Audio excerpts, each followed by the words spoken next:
So obviously, Comic-Con has a lot of cool things going on. There's celebrities there who say things on panels. People wait in line for stuff, I guess. One of the things they wait in line for, of course, is the many exclusives that are out there. Lots of toys and collectibles and comics and posters and really just all kinds of stuff. It can be kind of hard to keep track of it, so I thought I'd kind of cherry pick a bunch of cool action figures, collectibles, toys that are there and there only. Except they'll also be on eBay afterwards for probably too much. So if you're one of the people who likes to wander around and buy toys and stuff, well, here are some things you should keep an eye on. Let's start with this one. Neca is a wonderful toy company. They make really cool high-end stuff. They make these little gremlins here I got on my desk here. They've had the Ninja Turtles license for a minute now. They've done like 18-inch tall movie replica versions of them.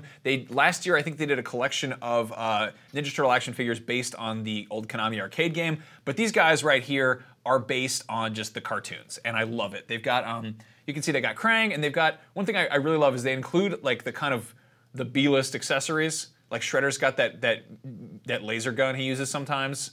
And Krang has, in addition to that funny walker he uses, like the original toy came with, he's also got that weird little tripod, that like gorilla pod he gets on in the cartoon. Yeah, which I love. And these, look at all the funny accessories. So what am I seeing? Like there's pizza, a pizza slice. Yep. They got their shell phones. They're weird shell phones, and then it looks like a pizza cutter, maybe? I think it's a grappling hook. Oh, sweet. It's like they're weird, like that thing always looked like a sandwich to me. Yeah, and that might be like the TCRI canister of ooze in the upper left. Yeah, I think so. Very cool. This is a cool set. We saw a set like this, well, last year or year before, but this is a more sort of old school traditional paint style. That one was based on the video game. Yeah, this is being very faithful to the original designs. This is for 8 figures in this like fun collector box. It is $200, which honestly, like as far as collecting goes, that's pretty cheap.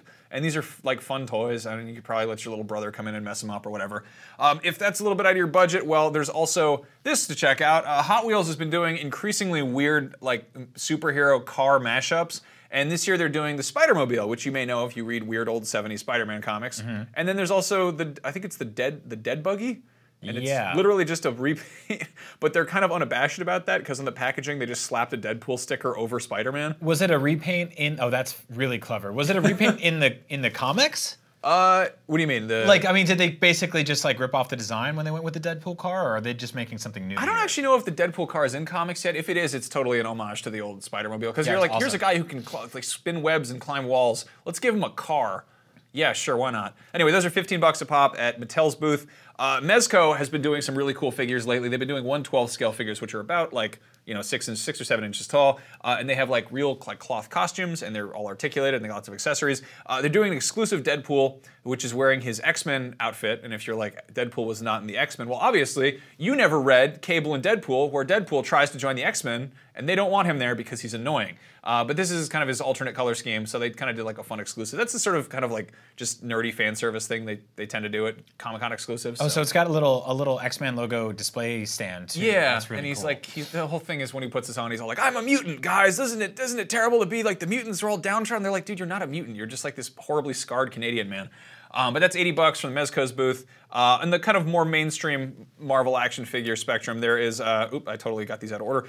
Sorry, Star Wars has some cool stuff. Grand Admiral Thrawn is getting a Black Series figure. Hasbro's been doing a really cool thing with their convention exclusives where they'll take a figure that's coming out later and give like a convention exclusive accessory or two. In the case of Thrawn, he's got an entire art gallery of trinkets and whatnot. Yeah, last year we saw the Obi-Wan with the sort of like display stand that has a little hologram Leia on it. Which is cool because if you want the Obi-Wan, you can get him after the fact. Same deal with Thrawn here. He's going to be coming out kind of in normal action figure form, but this one comes in this crazy giant like collector box. And they actually do a cool thing where I think you're able to take the figure out. Like there's no bubble there. It's just like it's just open. So you want to actually get a look at him. You don't have to ruin the packaging to do it. But that's $50. And then they also have a Black Series Land Speeder with Luke, which I think the exclusive version just has like more detailing and stuff on it. Yeah. We saw this at Celebration. It looks gorgeous up close. It's surprisingly huge.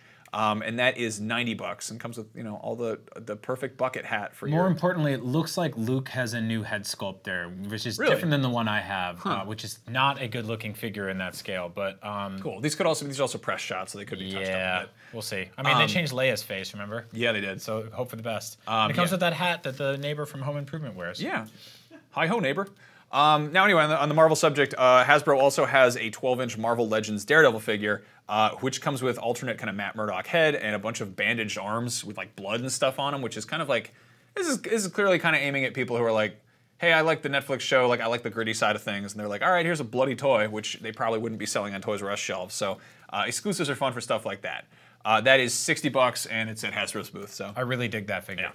Yeah. Now, if you played Street Fighter V, maybe you were aware of the alternate costume for Ryu. We talked about daddies and dating the dads in the game we played earlier. Well, there is of course a Hot Ryu action figure. I like that was the code name they went with here. This is Storm Collectibles makes this, so it's your nice kind of like rugged like bear Ryu if you're into that sort of thing. It's really well done. This is $60. You get it from the Bluefin booth. They do a lot of like really cool imports of high-end Japanese toys, and I guess through some kind of deal, it usually winds up being cheaper than if you get them just imported directly from Japan. So, right.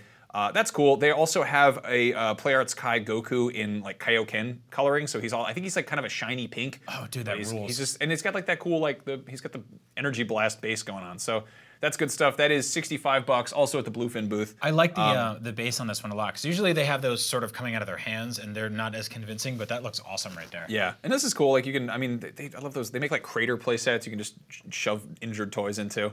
These are really fun toys if you've never bought one. Injured toy. Yeah. And then finally, this is super goofy. I love it though. It is a Saiyan Scouter available from Bandai's booth. It's $25. It makes a bunch of noises. It probably shouts like Nappa going, oh, it's over 9,000 or whatever. And you can put that on your head and look like you are still using Google Glass in 2017, even though they discontinued that funny item. Yeah, this is awesome. Keep in mind with this stuff, if you want it, you probably have to get to the convention right as it opens, maybe earlier. Rush to that booth, wait in line. There's just always... Yeah, I think they do stuff with like vouchers or whatever to get in line. And I mean, end of the day, like it isn't impossible to get this stuff after the fact. Like if you miss out and you're like, I didn't get to the convention or whatever, you can check eBay, and sometimes the stuff winds up being like kind of like evening out in price once the sort of scalpers kind of calm down. The Star Wars stuff specifically on Hasbro's website, on their toy shop, occasionally like a couple weeks later will go up for sale, like a short window, and they'll be tweeting about it, so keep an eye on that. No, so that's cool. Obviously we love toys, so that's one of the best parts of going to a convention is buying lots of toys. Hey, if you enjoy videos about toys like the one you just watched, I hope you should check out a bunch of really cool high-end collectibles that are probably out in the wild right now, or you could look at 10 disgusting, horrible, unlicensed bootleg toys that we make fun of. And watch Up at Noon every Thursday at noon Pacific time on IGN.